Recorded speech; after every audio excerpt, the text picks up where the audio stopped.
Good afternoon, my fellow citizens, neighbors, friends, and all. What a delight it is to be back with you on this Dr. Martin Luther King Jr. Jubilee Summit. Today, we are privileged to have presenting Dr. Norman Kurland, who was a close confidant and co-worker with the late Louis O. Kelso. It was my desire 50 years ago to bring Kelso and King together. That never happened. But today, we're as close to that, I believe, as we've been before. Dr. Kurland will speak on economic and social justice for all in the age of the robot. Welcome, Brother Norman. Thank you very much, Brother Virgil. We've been working for a long time together, and I remember when Kelso and I co-founded the Institute for the Study of Economic System. You are one of the founding board members, so I really appreciate, after all these years, that was back in 1968. Okay, yes.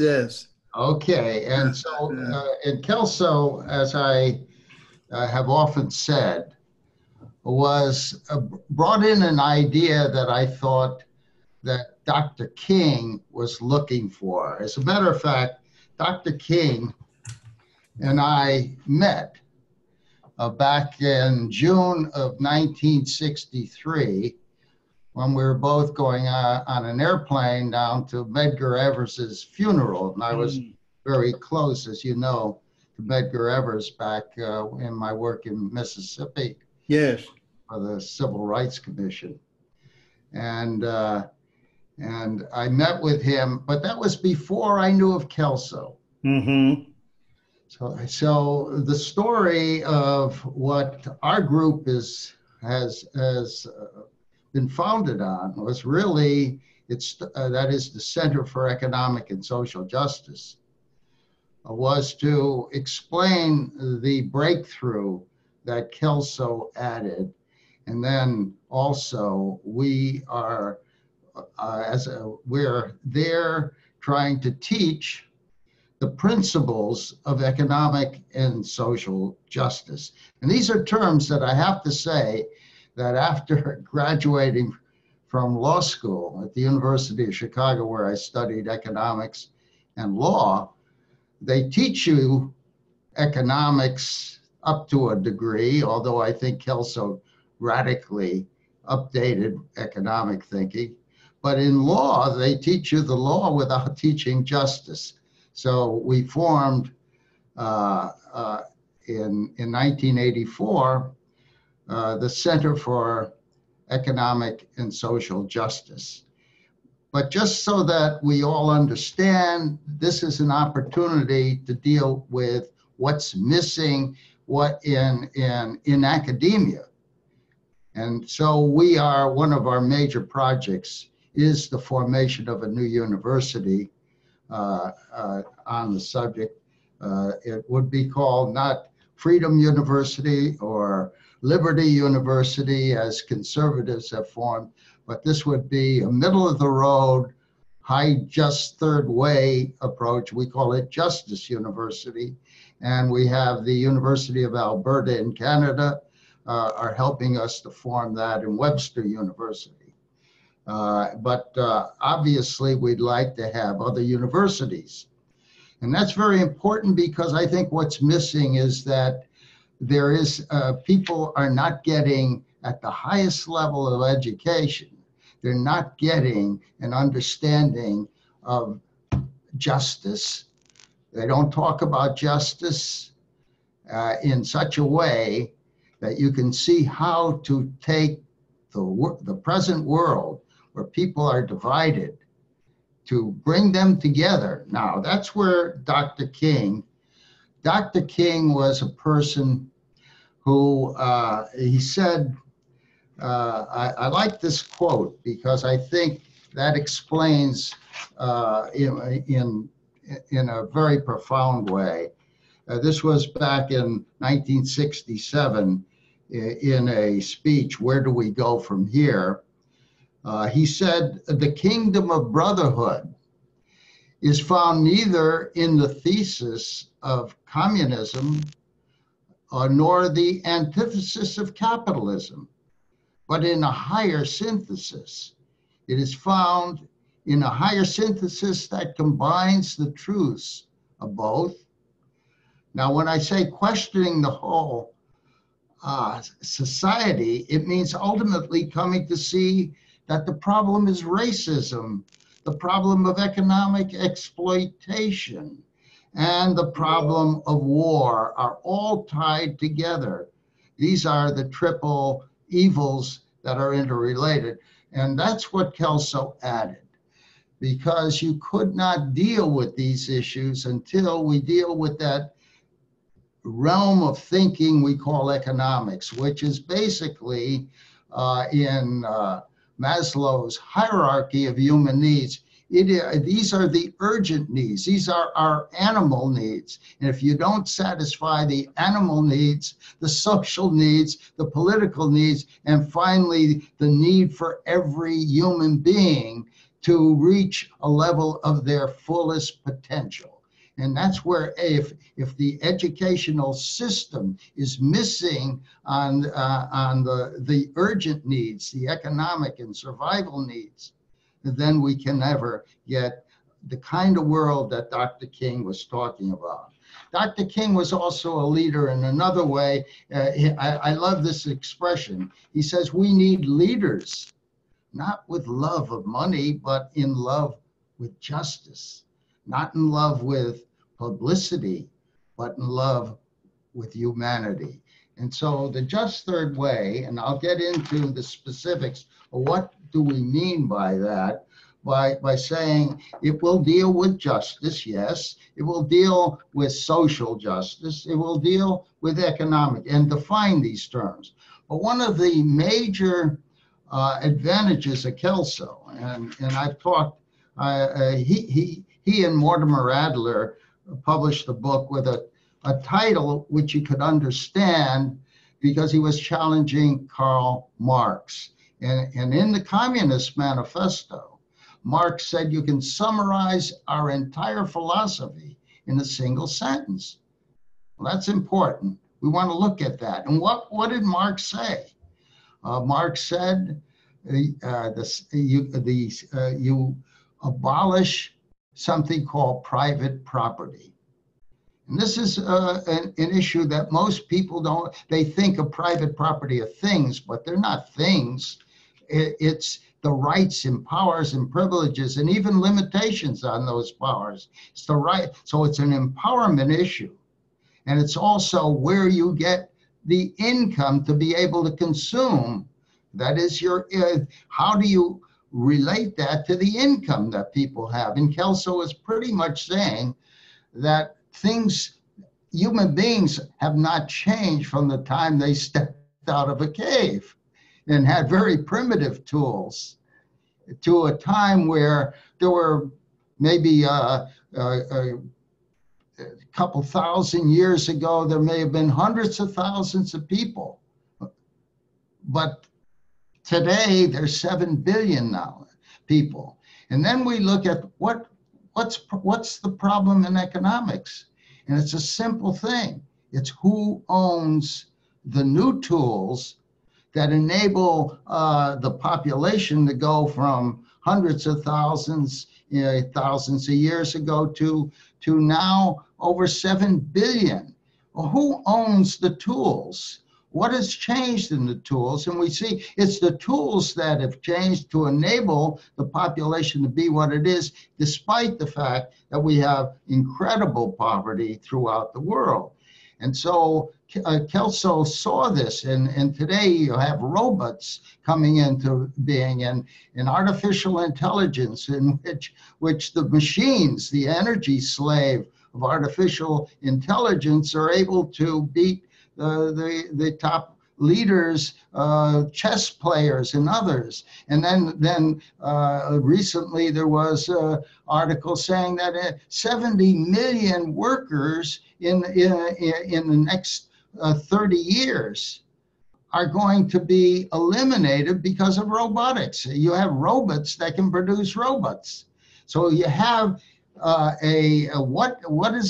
what was wrong with what Marx said? Well, because Marx did not recognize ownership of those tools, of the robots. Who will own the robots? And Kelso said, everyone will be able to own the tools that displace human labor, so that we can have another goal in terms of people's work. It doesn't have to be economic work. It can be what Aristotle called the work of civilization. He called it leisure work, the kind of work that you're doing, the kind of work that Ralph is doing, and the kind of work that people would do. That is, your teaching is terribly important. Can you imagine that if people got their income from capital, sufficient income, they would go into teaching if they're genuine teachers, and they would be able, and that would mean education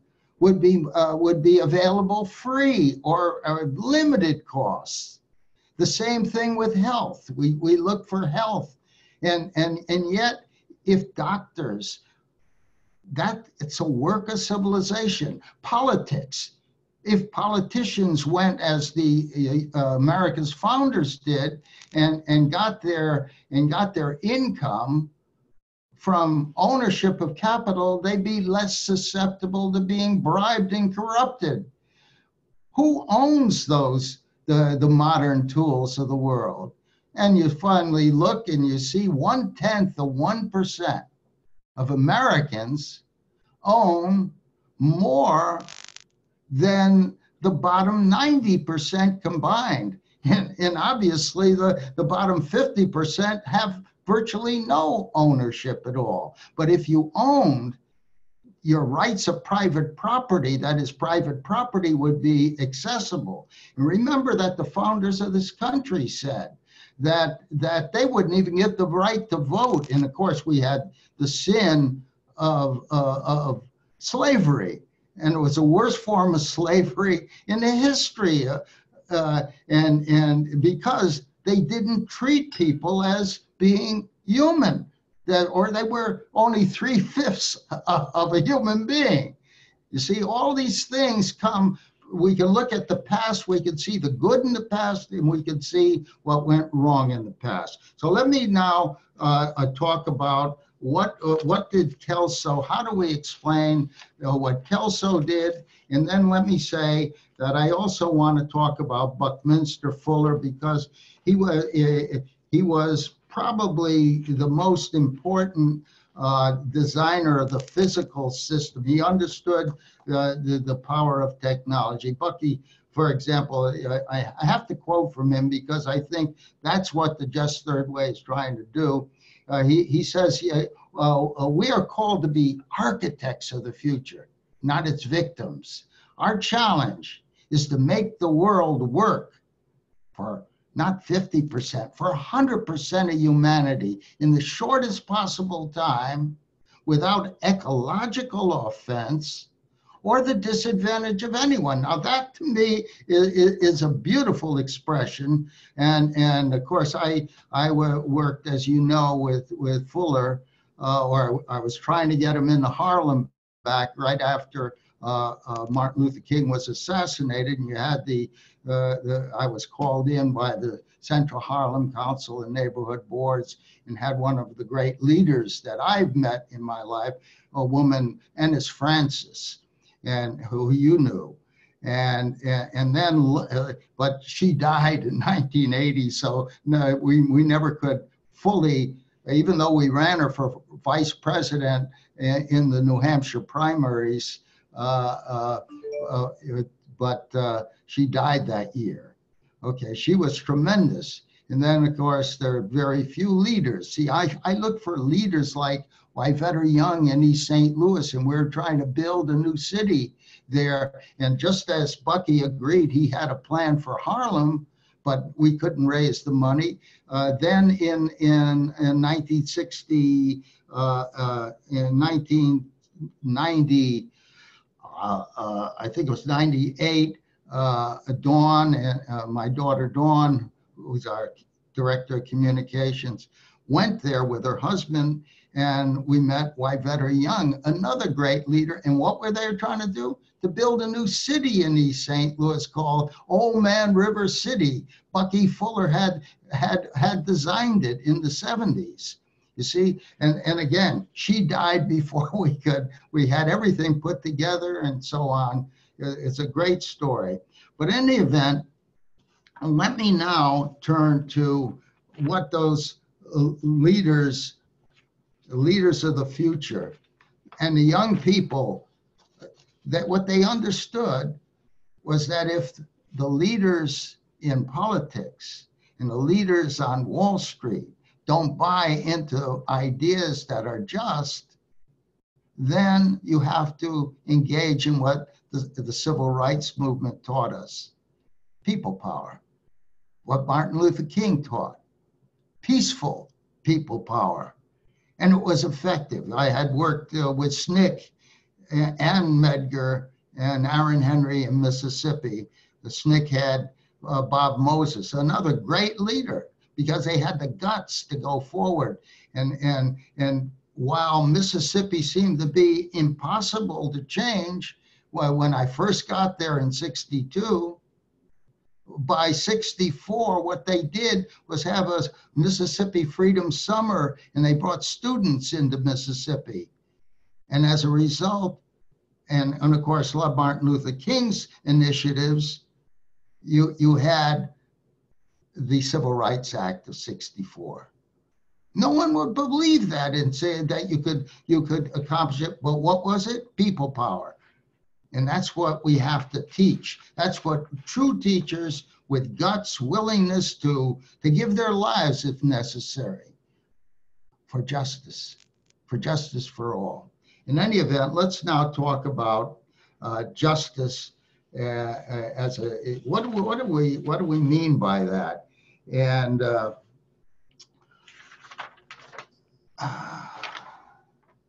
it has to be based, the concept of justice is based on the dignity and empowerment of every person. It starts with each of us must be given the dignity of being in a just society. And our institutions are the key. And the institutions are tools. The state is a tool. The family is a tool. The religious organizations are tools. The money system, money itself is a tool. These are social tools. You see, they're not people, but they are invented not by God, but by people.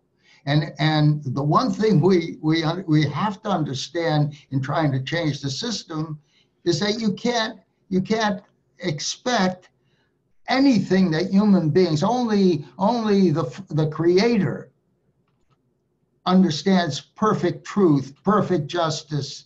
The creator didn't create the state, it were people. And the one thing you know is our people are imperfect and our institutions are imperfect. And the important thing is the dignity and empowerment of every person is the basis of one of the first principles of understanding justice and economic justice. And this is where I look at it in terms of 4 different pillars of change. The first being the human being, every human being, and the importance. The second is what Kelso added, and that was what he called binary economic. Do you have the binary? Okay, this is good. The binary economic system. And this is where Marx was wrong. This is where Keynes was wrong. This is where Milton Friedman is wrong, because they thought, they did not understand that they believed in what's called the the productivity of labor as the way of measuring progress, never talking about ownership as the way, as a means. So the very concept in economics of labor productivity, giving, saying that the workers were increasing their production. No, they weren't increasing their production. It were the tools. So therefore, Kelso started with the restoration of something that Marx and Keynes rejected. And that was Say's law of markets. And Kelso said it will work because there are only two sides to the economic equation. One is production and the other is consumption, or in economic terms, it's aggregate supply and aggregate demand. So we have to see that labor contributes, true, and it should get valued on the basis of the market value of labor. And the same thing, if capital is now producing more and more and more of the wealth together with people, then the incomes from the contribution an owner makes have to be equal to the capital incomes. And of course, you see that those who have the billionaires own most of the capital assets, things, and that is productive things, and therefore that's okay. We don't have to take that property away from them. We can have a tax system that taxes them, but in the meantime, also a tax, and most important, I'll talk about the monetary system. Kelso's in his second book, which was called The New Capitalists, but it was, the subtitle tells you what it was all about. It was a proposal to free economic growth from the slavery of past savings.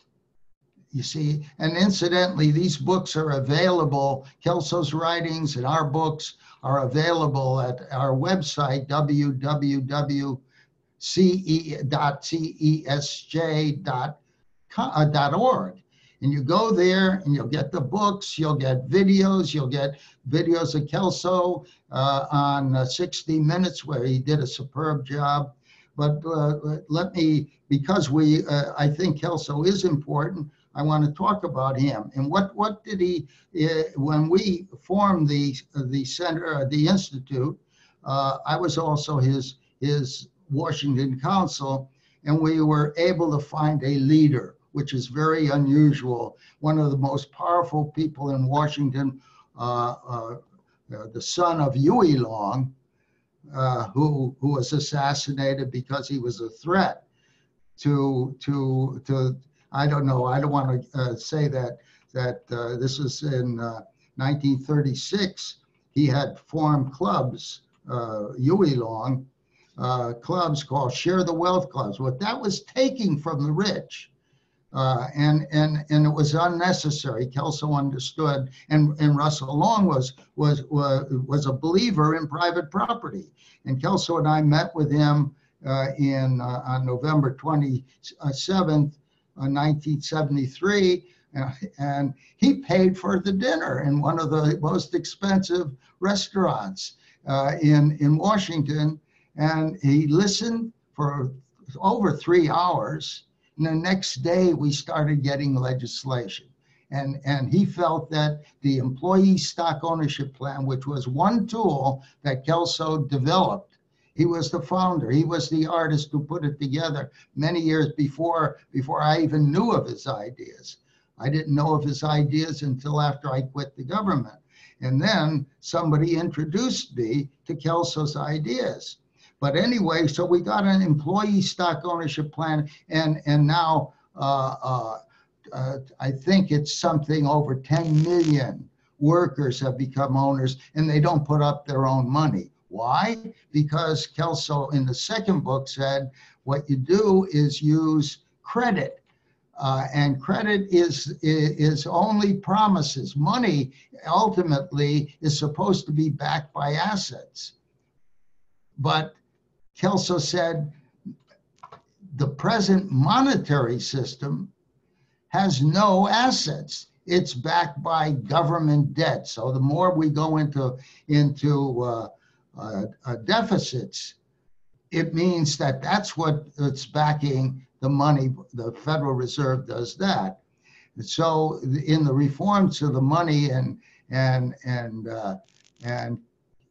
the growth of capital, you must democratize access to insured capital credit.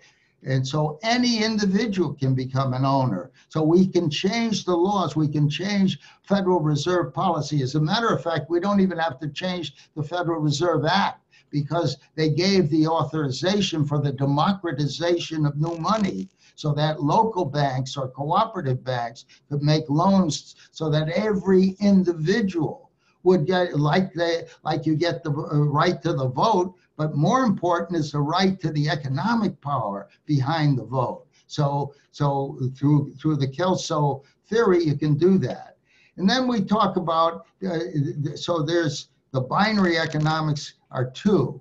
Then we talk about the triple, the number 3 pillar of the just third way is what we call economic justice. What is economic justice? Well, in the first book with Adler, Kelso pointed out that you must have equality of participation, and that means equality not only to contribute your labor to the extent economic labor is necessary, but you also, if everybody owned and were able to own, have equal opportunity to become owners, they would be contributing their capital assets. And so on the other side of participation, how are you going to measure what they get out? Well, Kelso said the market system is the most democratic way of determining value, if it's not a monopolistic one, as capitalism is. You see? So therefore, we need a system. A lot of people talk about distributive justice, but what they mean is you distribute according to need. That's fine as a principle for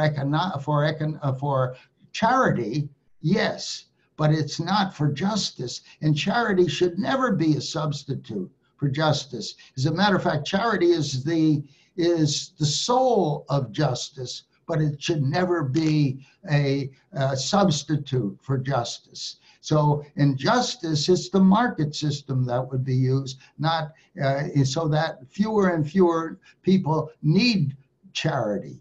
But it's there. It must be as a backup. So I'm not, Kelso was not against the use of welfare as a temporary expedient.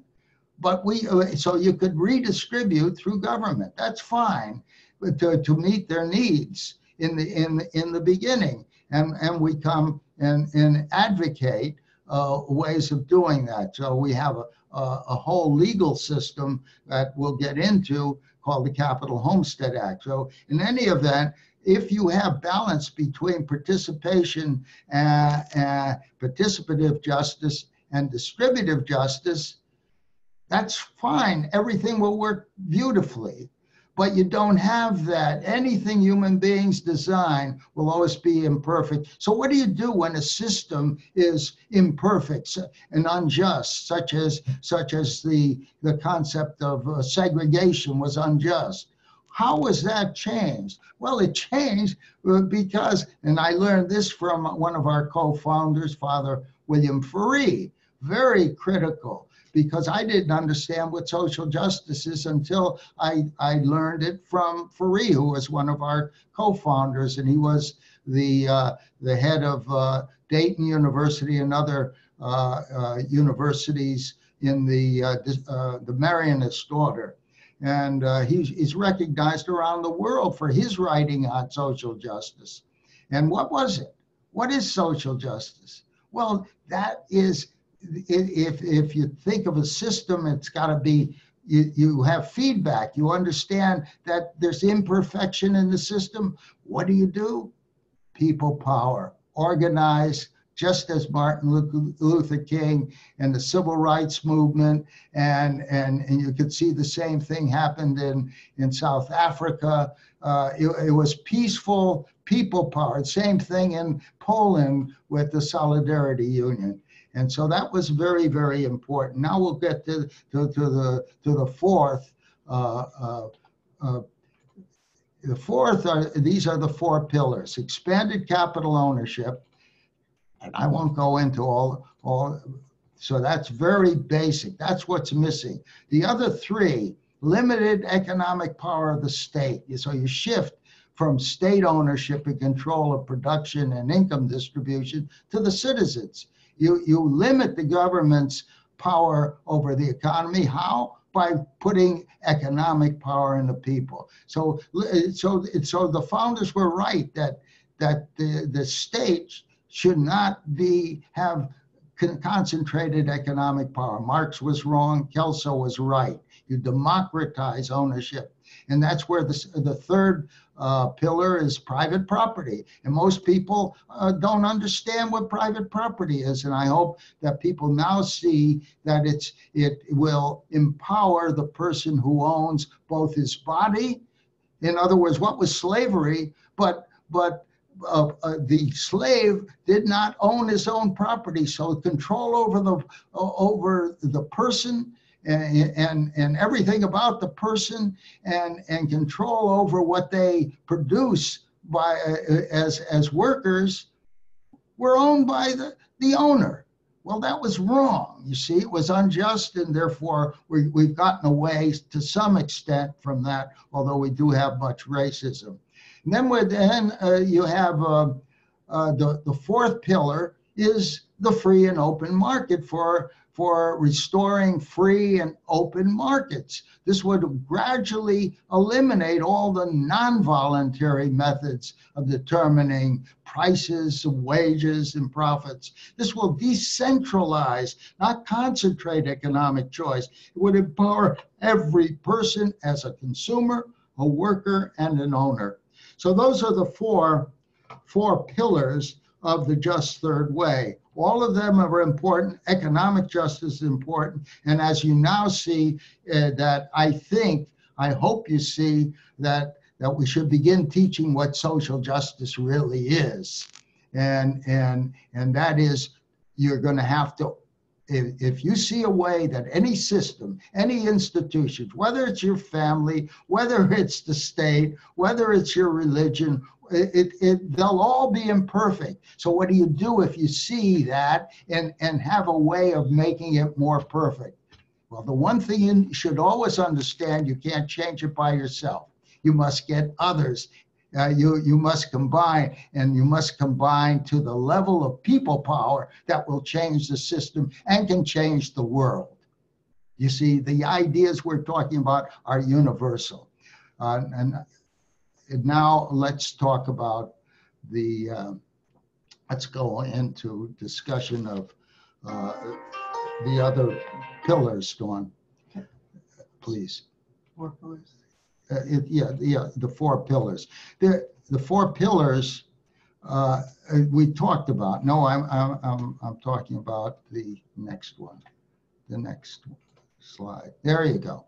Capital homesteading. Well, that's the law that we've developed that would change the Federal Reserve so that it would begin to democratize the money system so that banks, the local banks, would be able to make loans to people as they do with ESOPs.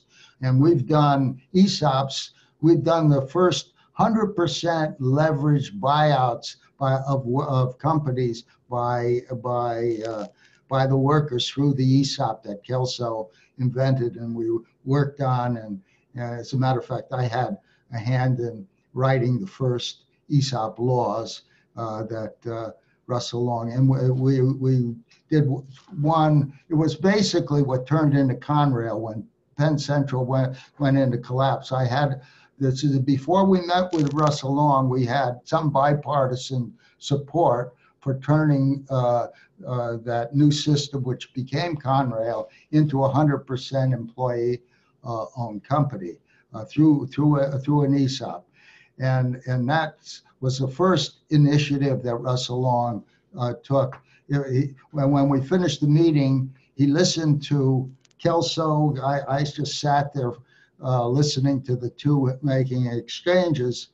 And finally, Russell Long said, and this is how you deal with real leaders.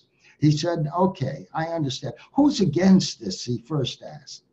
We said, well, you got two Nobel Prize winning economists, Milton Friedman and Paul Samuelson at MIT. They both won Nobel Prizes. He says, okay. He says, well, let me tell you that when I first came into Congress, into the Senate, when my father was assassinated, I was elected to replace him. I said to myself, I'm going to try to follow this principle. I really don't care who's right. I care what's right. He says, now, what are you people doing about it? See, Kelso never mentioned what we had done in organizing the people to turn the Penn Central into Conrail. And so he said, you bring me something tomorrow morning. And the next day, we started getting the first law. And had Russell Long not become the champion, about 6 months later, or 5 months later, it was in April of '74, the ESOP law was passed. Despite the opposition, Russell Long was powerful enough to get it in. There have been about 25 laws now, and they've improved the ESOP in many respects. So the ESOP exists now. You could have what we were trying to do in Harlem and East St. Louis was to turn all the citizens into the owners of the land for what we now call the Citizens Land Development Co-ops. Wyvetter Young wanted to call it that, or a Citizen Land Bank, you could call it. And that way, we got a law passed through the Illinois House of Representatives in order to do this, where every man, woman, and child who had a permanent residence there would automatically become the owner of the land that was formerly owned by the city or the state. And that way they could develop. And we also had NASA powered technology people ready to bring one of the most advanced energy system. Way they had to clean up the brownfields, et cetera.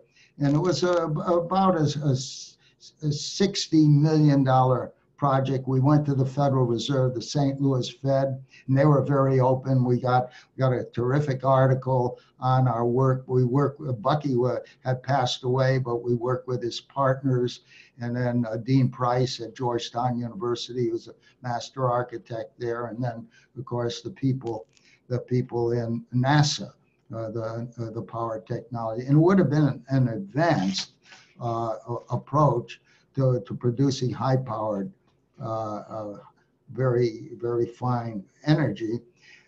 Then we have another thing that could happen is, and this is really, I think, the real key is to set up an account for every child, every woman, every man, so that in the future, as the economy is going to grow, or the existing owners want to sell their shares, they would be able to buy it by going to the local bank. Every citizen we divided the new capital formation of a couple $1 trillion into by the population of the United States. It came to about 7,000 per man, woman, and child. If a child born today, by the time they reach age 65, they'd have close to $500,000 in assets. They get close to 50,000 a year in dividends. You wouldn't need Social Security. And this is important also because one of the things that's bankrupting one city after the other, for example, we're working now with people in Wayne County, Michigan, and Detroit.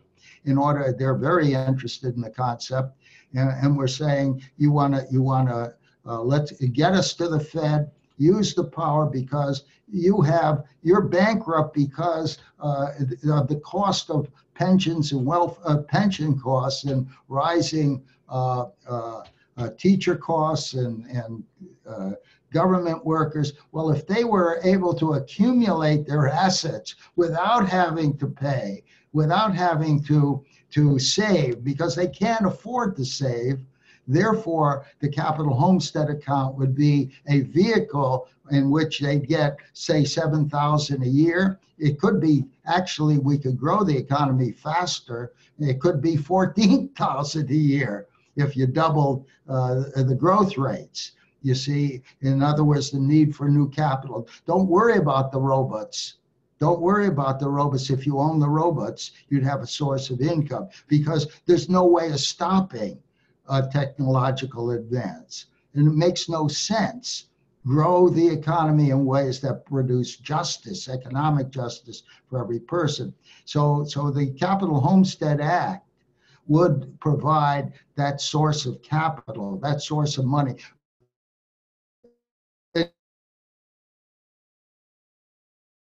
That it's currency. No, it isn't. What Kelso defined money in a beautiful way. I'll just read. Oh, here it is. Kelso. Let me. Anyway, I'm looking for the quote from Kelso because I think it's very important. His definition of money. Why do I not have Kelso? I thought I did. I'm sure I do. Oh yeah, here it is. Kelso said, money is not a part of the visible sector of the economy. People do not consume money. Money is not a physical factor of production, but rather a yardstick for measuring economic input, economic outtake, and the relative values of the real goods and services of the economic world. Money provides a method of measuring obligations, rights, powers, and privileges. It provides a means whereby certain individuals can accumulate claims against others or against the economy as a whole or against many economies. It's a system of symbols that many economists substitute for the visible sector and its productive enterprises, goods and services, thereby losing sight of the fact that a monetary system is a part only of the invisible sector of the economy, and that its adequacy can only be measured by its effect on the visible sector. Now, I think once we understand that money is only a social tool, it can be changed. Okay, so let's talk, because I think it's very important for us to begin to study what Kelso had to say, what CESJ has to say about money. Well, let's turn to the last, this is a very important one. And this is just a creating money for capital homesteading. This is to show, okay. Your corporations, for example, to grow, they're going to have to issue shares. Okay, but they want cash because they want to add the new capital tools, land, structures, robots, whatever it is. And so what do? Well, they're going to sell the stock to the individuals, but then where's the money going to come from? And that's where the commercial lender, whether it's your local banks, come, and they look at, they get a guarantee from the corporation that they will pay out their profits fully in order to pay off the loan. But where, again, what happens, so the citizen at the bank says, I want to get a loan from you. And so they make out a note, and the commercial bank satisfies that. But then one of the things that people say is, well, a bank doesn't make a loan unless there's collateral behind it. So this is one of the reasons that the rich get richer and people without savings can't get rich. So what's Kelso's answer? Capital credit insurance.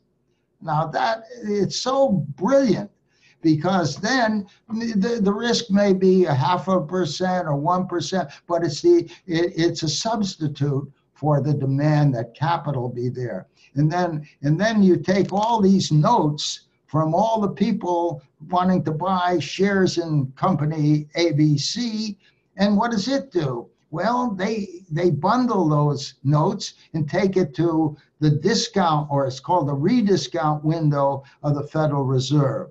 And the Federal Reserve creates money, new money. And they take a service fee, just as the bank would get a service, but it'd be interest-free money. That's very important to understand. Interest is only there on money when you've accumulated and you lend it out to someone else.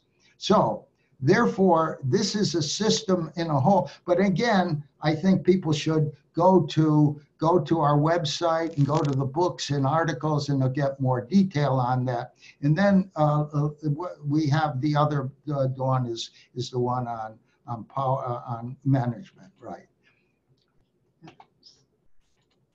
Okay. One of the things we want to make sure that management hasn't all the power, or the present owners can control everything. No. What we would do is make it possible for the corporation to escape from paying corporate taxes if they pay out all their profits, so that all their profits get subject to being taxed at the personal level. So the rich will get a lot of personal income, high personal income, but it won't be if they pay out their profits instead of storing it in the corporation in order to concentrate ownership even more. So if they do that, if they don't pay out their profits, there'll be a corporation tax. If they do, it will enable all citizens to become owners and pay for the loan out of future savings. That's a major breakthrough. It works. We're proving it with ESOPs. We can, and what happens with ESOPs, it can work even better if it's done as a universal and basic human right. Now, the UN's universal, the universal set of human rights, Article 17, says that every person should be an owner, and no country in the world yet is doing that. And it doesn't matter if the U.S. is not going to do it. We're out there encouraging. I was encouraging this in Russia back in 1990, and I was invited by a communist, and he loved it, and he actually gave me a letter saying that I would represent them before all these, the International Monetary Fund, World Bank, etc. So this is, in a summary, I think what we're talking about would change the world. We're going to teach it. We already have it organized to teach, and we can do it even free. And it can be downloaded and done on a global basis until we get other universities, enough universities to get behind Justice University. They can all be affiliated with it, and they begin teaching economic justice and social justice, and therefore we can have a more ideal global economy. Thank you. Dr. Norman Kurland, this was absolutely stunning, and thank you. I think now to give you a chance to catch your breath a little and people kind of get their thoughts together. Some will want to raise some questions, and as they get those together, I would like to raise one myself to start with. And it is that extraordinary insight on Buckminster Fuller. It seems to me that his mission there for Space Earth is something that every institution could identify, could embrace as part of their own mission, Exactly. local and global, because in a sense, America now has become the world in local communities. From all over the world we have come, and the only way now that we can expect to have a world that's going to work is that we are guided by a North Star like that. What do you say to that? Absolutely. I love what Fuller said. As a matter of fact, you know what he said was the backing for money? Is that? It's the kilowatt hour. You see, Bucky was pushing for a grid that would create money, and it could be done without the fossil fuels. So it would be done because you could now transmit 1,500 miles rather than a couple hundred miles. Yes. And you could link up all the continents. And everyone, the poorest country would have this available, but they could also, to the extent, I happen to believe that there's a need to move to a global monetary system available as a fundamental human right. And so the Kelso-Adler, Fuller, and Ferree, and obviously Dr. King. You see, those were people in the 20th century. Now we need equivalent leaders for the 21st century to be able to carry this message. And it won't be me. You know, I was only a year. Let's see, Dr. King was about a year and 3 months older than I am. So you better get some new people, particularly the young people. I'm really counting on them. I love what they did in terms of dealing with regulating guns. They didn't say abolish guns, but they have regulate them. And if it's done right, if we think about it, what's the purpose of government? You know, if you go to the preamble of the Constitution, it doesn't say we, the government, created the people. It says we, the people, in order to form a more perfect union. What's the next two words? Establish what? Establish justice. And so America can still lead the world if we have leaders who will be willing to bring justice to every member of American society from the bottom up. You see, we don't have to take away, by the way, we don't have to take away the property of the rich because they can't figure out how to take it when they die. So in the Capital Homestead Act, we would not tax the estate.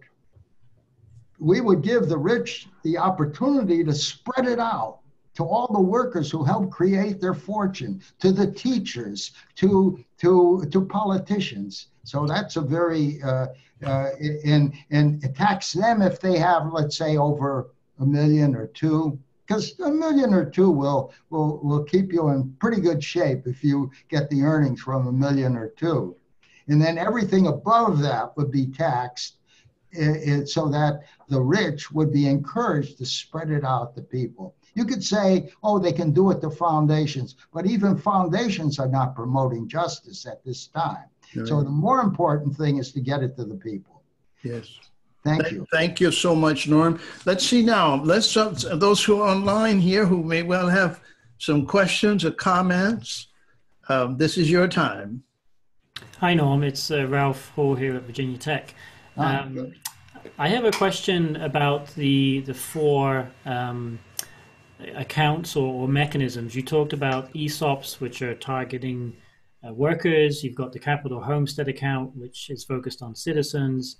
You've got the Citizens Land Bank, which is for residents, and then the Consumer Stock Ownership Plan for utility customers. And I'm sort of wondering, when I've talked to people about these ideas, and related to binary economics, at some point the first response you get is, what is the sort of empirical impact? Where's the evidence? What they want to sort of see numbers and dig into what is the sort of impact of this. And I'm wondering what your sense of this is. How do you respond to those kinds of questions, and have you run sort of the numbers, or is that something you'd recommend? No, I haven't run the numbers. I've said the ESOP exists, so no one can check it and see that it isn't working. There are some that are not working well because they don't have justice-based management. I didn't get into that enough, but because we would have a corporation, for example. Let's start with the corporation, and that is the governance would be 1/3 of the board would be the management representatives. 1/3 of the board would be the non-management, and the other third would be outsiders, and it could be outside shareholders. You see, so that you have a way in which the justice can be maintained in the corporation. And now, so outside of the ESOPs, you're going to need laws changed, similar to what we were able to do in East St. Louis. It was the only place. I'm encouraging that for Wayne County, Detroit and Wayne County, because they're one of the poorer. They're truly a troubled city, and so I'm encouraging that. But we got it passed in Illinois unanimously, 114-0. But when she died, we didn't have anybody in the Senate who were ready to take it on. But 114-0. Well, the same thing can be done for Wayne County, Illinois, to become a model. That's what we're proposing. We also proposed it for a couple of other places. Hartford, Connecticut is virtually bankrupt because of their pension problems.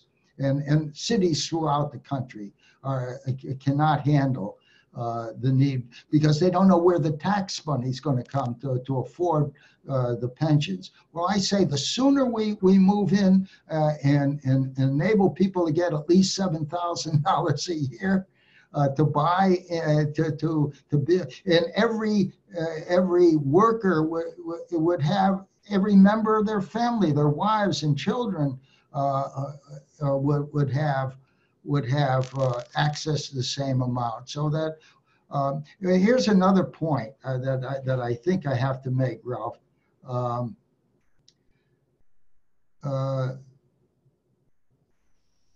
Well, the ESOP is Dawn is suggesting that I discuss the improved profits with in ESOPs. Well, in companies that pay out, that is ESOP companies, particularly 100% ESOPs, but ESOP companies where not only do the workers benefit from being able to acquire shares on credit through future profits, but also additional profits will go as a way of increasing their incomes. And this is very important. I used to work, when I left the federal government, I worked for a group called the Citizens Crusade Against Poverty. I was their director of planning. And it was headed by Walter Reuther of the UAW. And Reuther said, and I brought Kelso in to give a talk on his ideas. You had about 1,000 people in the room. And the liberals were against Kelso's ideas in general. But we got grassroots people, and they voted for Kelso's plan for our group to study his ideas, despite the fact that many of the leaders, they're against it. Well, Reuther must have picked up on this and liked it, because he testified before the Joint Economic Committee of Congress in 1967 that if, and this is, he died in an airplane crash soon, not too long after that. But anyway, his testimony, I could read it to you because I think it's very important. We would have avoided the Rust Belt in America. Reuther said, profit sharing in the form of stock distribution to workers would help to democratize the ownership of America's vast corporate wealth, which today is appallingly undemocratic and unhealthy. Profit sharing in a form that would help to correct the shocking maldistribution would be highly desirable for that reason alone. And then he said, if workers had definite assurance of equitable shares in the profits of the corporation that employ them, they would see less need to seek an equitable balance between their gains and soaring profits through augmented increases in basic wage rates. This would be a desirable result from the standpoint of stabilization policy because profit sharing does not increase costs, since profits are a residual after all costs have been met, and since their size is not determinable until after customers have paid the prices charged for the firm's products. Profit sharing as such cannot be said to have an inflationary impact upon costs. And so this, to me, this was a realist now. Had the UAW adopted that in all, well, you had 30% of the workforce were in unions. Today, it's about 6%. And the growth of unionization is in the public sector. So I think that we would not have had, well, just think of it. When I was a kid, the hourly wage rates was 25 cents an hour, okay? And it got to be about 40 cents during the Second World War. And during the war, while you had enormous unemployment before the war, they took 13 million of the most able-bodied workers and put them into the war to fight the war. And you had growth rates, not of 1% or 2%, they had double-digit rates of growth. Why? Because there were customers. Who was the customer? The government would buy all the weapons necessary to fight the war. So see, this is another point to be made. We would not have had the Rust Belt. You wouldn't be demanding $15 an hour. What's that going to do to America's ability to export, become a net exporter rather than a net importer? You see, and not only that, I'm confident at one point, I was invited to China, and they sent some people around. I brought them to some of the better ESOP companies around, and so they decided that they invited me. But then when Tiananmen Square occurred, I said that, I was not about to go to China at that time. But my sense is this: if China takes these ideas before the United States, great, because that's going to have an impact in politics, and you're going to have greater freedom if they take our ideas. So I'm answering you, Ralph, in a broader way to say I'm not worried about the other three techniques, even the ESOPs, if you have if you have the capital homestead account for every citizen. Great, thank you. I have there are two questions here which have been sort of submitted by attendees, so I'll read them out. I think the first one could be answered by both you and Dr. Wood. So here's the question. What was Louis Kelso's position on MLK's civil rights strategies? I think he was generally positive.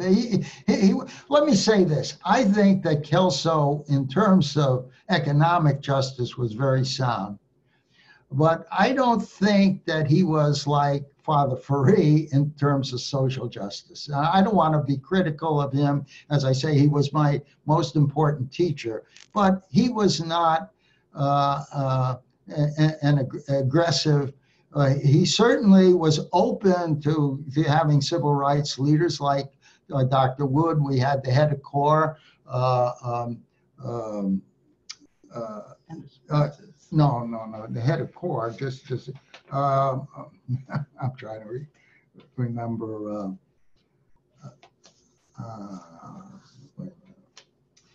Well, anyway, he and the guy who was the head then was they had Soul City. They were so he was prepared. Oh, here it is. Yeah. Okay. Yeah, we're talking about Floyd McKissick was then the head of corps, and Kelso and he worked together in order to make it a community that would be owned by the people. So I guess he was open. He was open, but that he was not aggressive. Let's see. Ennis Francis was on the board. I met with A. Philip Randolph and as I say, with Medgar. So he knew what I was doing. But Virgil, why don't you give your own thoughts of Kelso? Martin never confronted the question, so we don't know what. I think what was going on at the end, when he was getting rid of the Poor People's Campaign, mm-hmm. I had worked with Martin at the same time, worked with Leon Sullivan in his OIC movement. And Sullivan was leading us into the economic area in a very effective way. Mm-hmm. And Martin had brought 1,200 urban passes to North Miami for preparation for the Poor People's Campaign. Somehow I got Thursday night for the keynote address. My speech was essentially on the value of going to Wall Street with a Kelso agenda rather than to Washington with an agenda to extend the welfare state.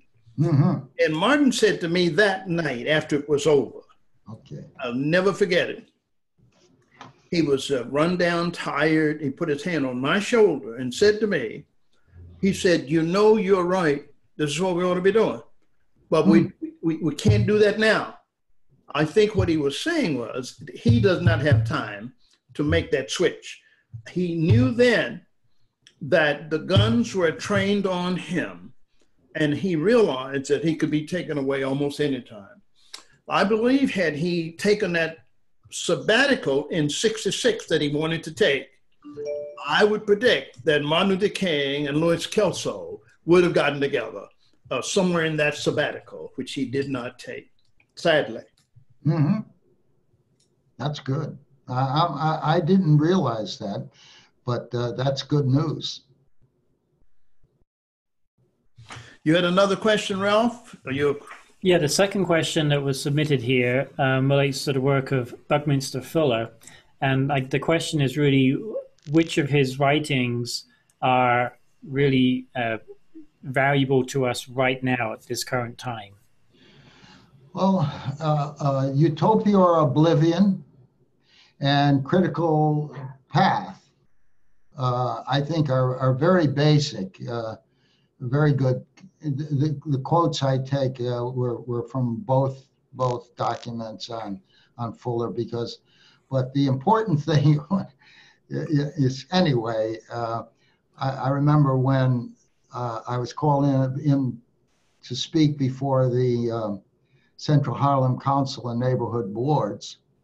And I had leaders there, both the president and then Ennis Francis was the head of the economics program. I wrote to Fuller and said, would you be interested, that Kelso was going to be had come in. I got Kelso to give give a talk in Harlem.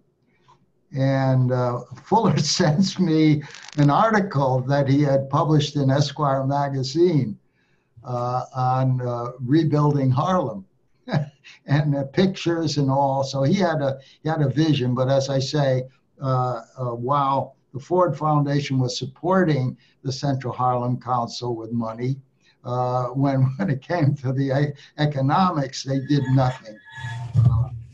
But in any event, yeah, this is what we have to do. If we can get enough thinkers in America, academics in America, to begin discussing these ideas, the principles are so simple and so morally sound that I don't know who could argue against it. You see, as I say, I've been able to talk to libertarians and communists and Stokely Carmichael. I give you the story of Stokely Carmichael. This is interesting. And that is Stokely, when I was still working for the Citizens Crusade, Stokely and I brought Stokely in because we were going to get money from the Ford Foundation to train 500 workers. And I thought I was going to head the program and spread the ideas of Kelso throughout the country. But anyway, I wanted Stokely. I asked him if he would participate in it, and he said yes. And we met in New York. Ivanhoe Donaldson, who you probably know, Virgil, who worked with Marion Barry and so on.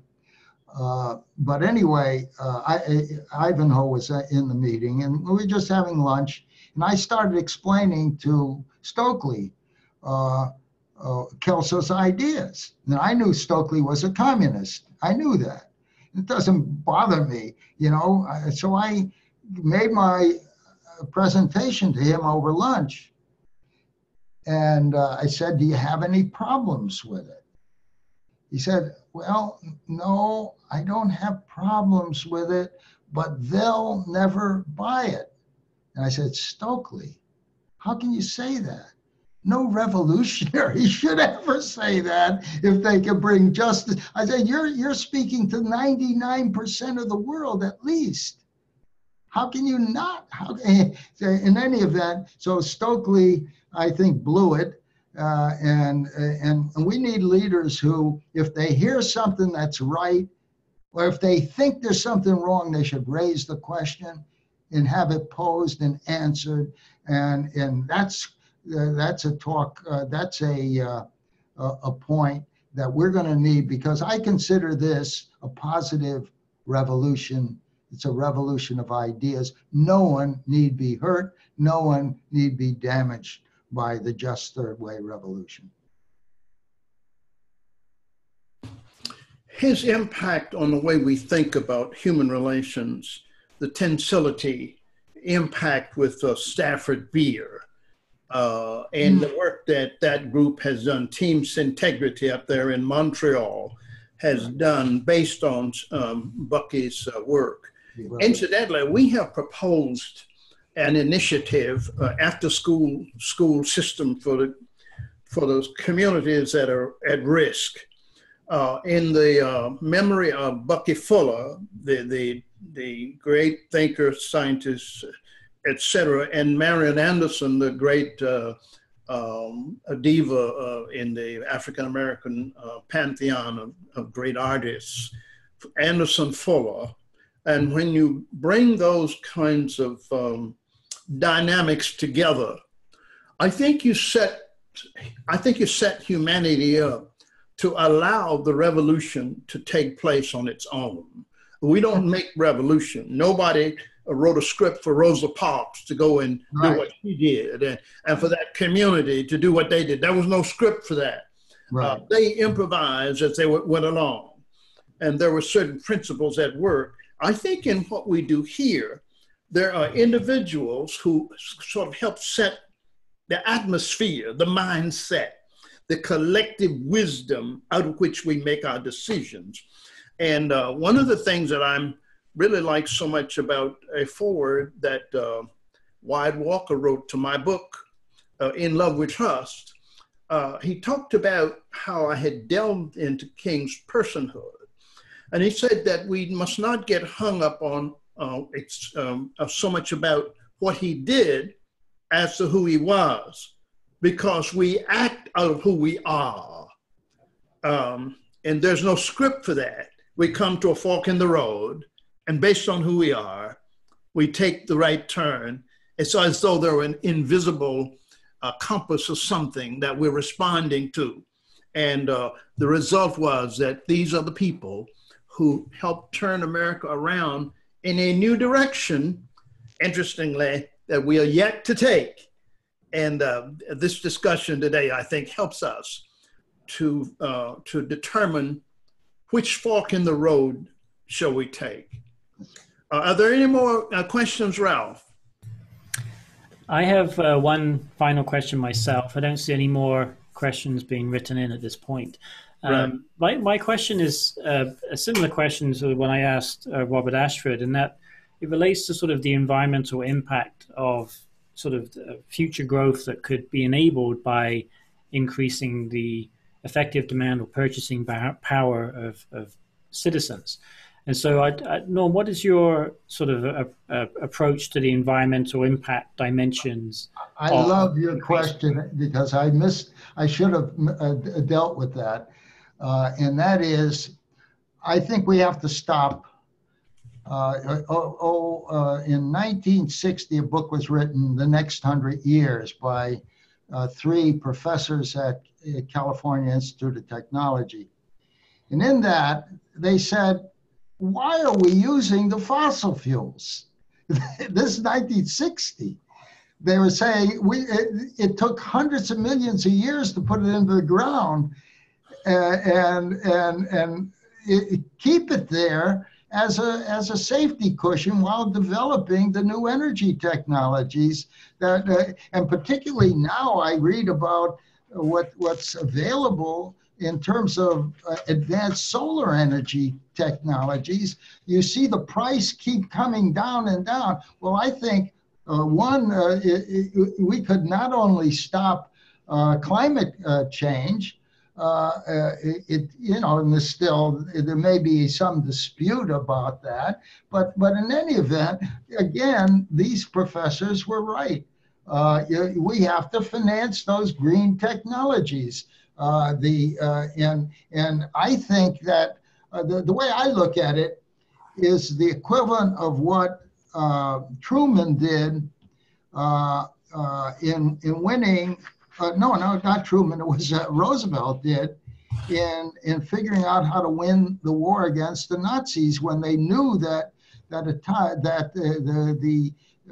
German scientists were developing atomic weapons. We're trying to develop them. And so they had what was called the Manhattan Project. Well, we need a new Manhattan Project that would be a worthwhile thing for government and foundations to get behind, to bring together the top scientists that they can and engineers together in teams. And so we were able to develop the atomic bomb. Okay, it was destructive. But had we not done that, I think, because I was stationed when I was in the during the Korean War.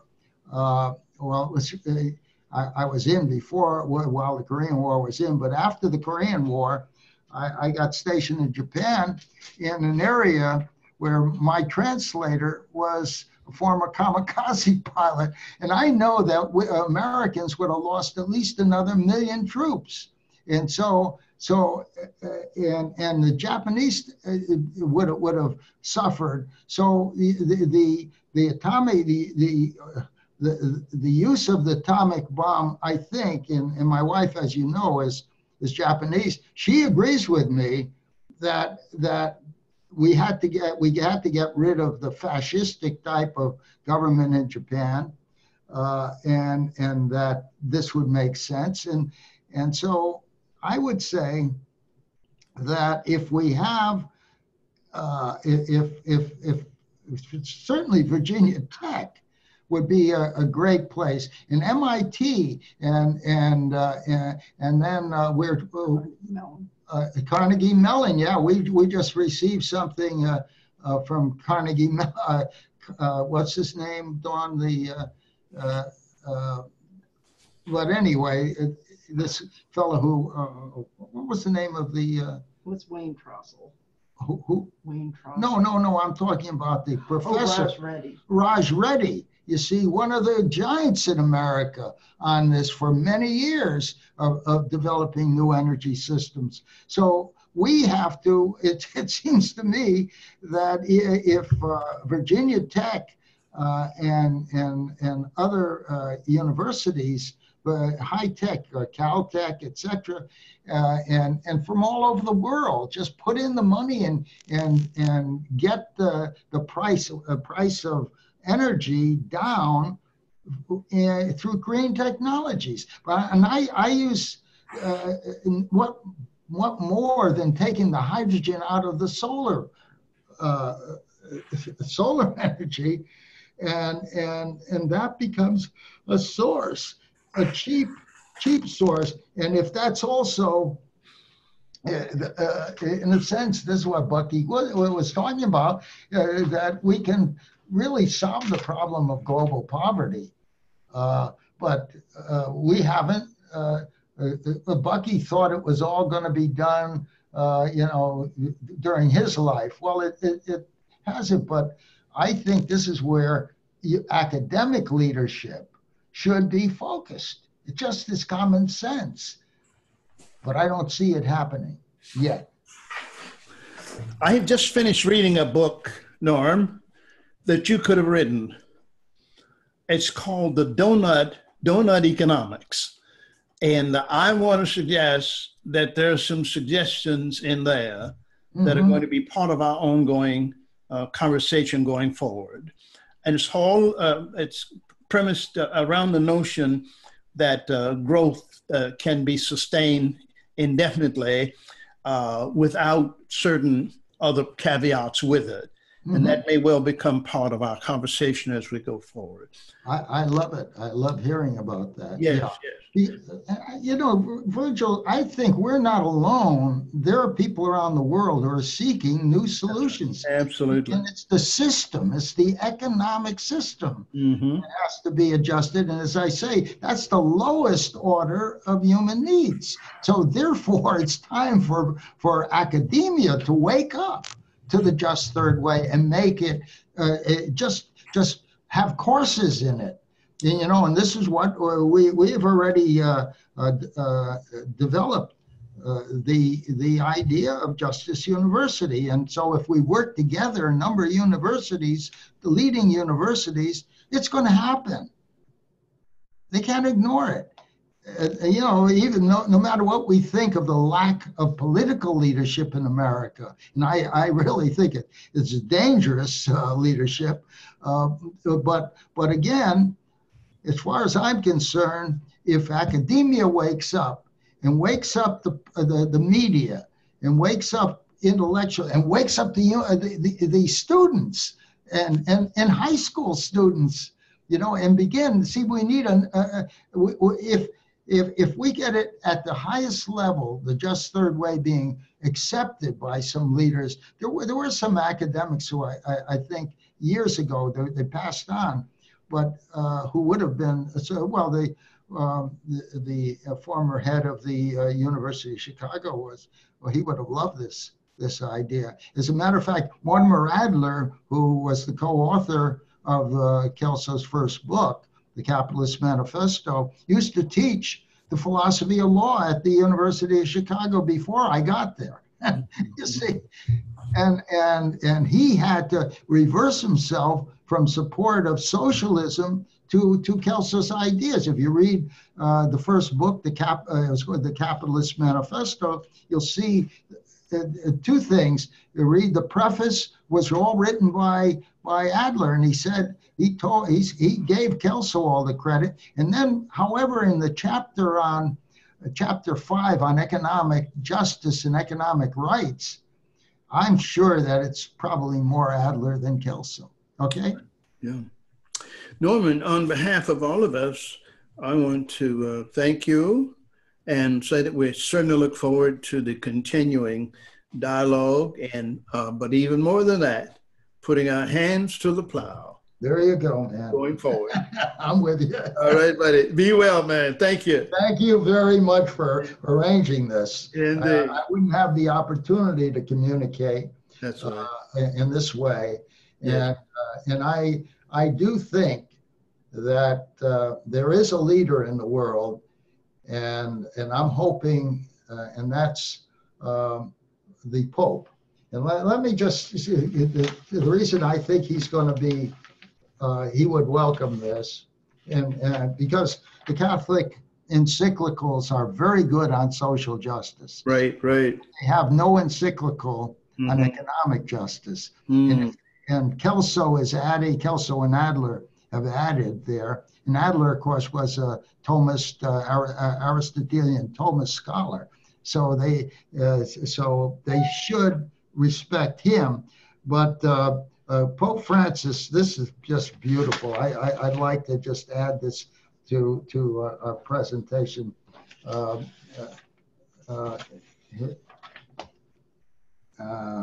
Here it is.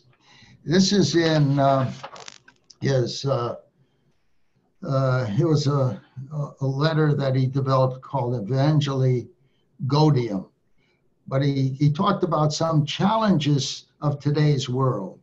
And he said, in our time, humanity is experiencing a turning point in history.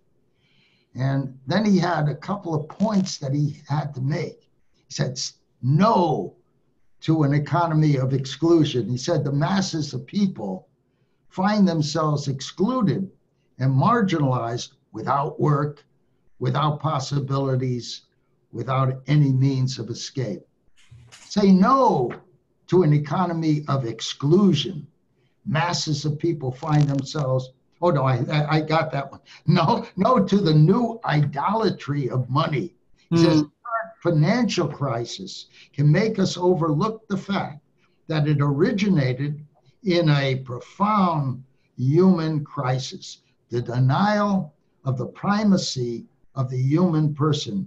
We have created new idols, the worship of the ancient golden calf. As we turn to a new and ruthless guise in the idolatry of money and the dictatorship of an impersonal economy lacking a truly human purpose.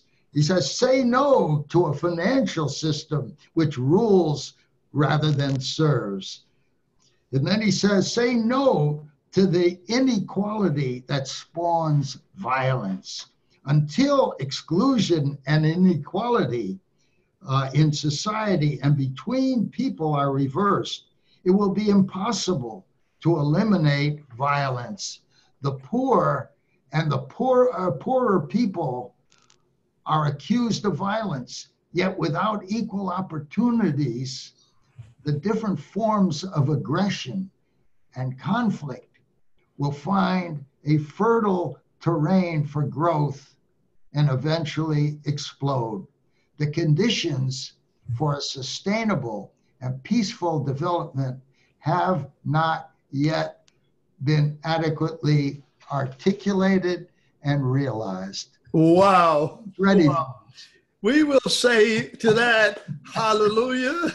And the Pope says no to the golden calf.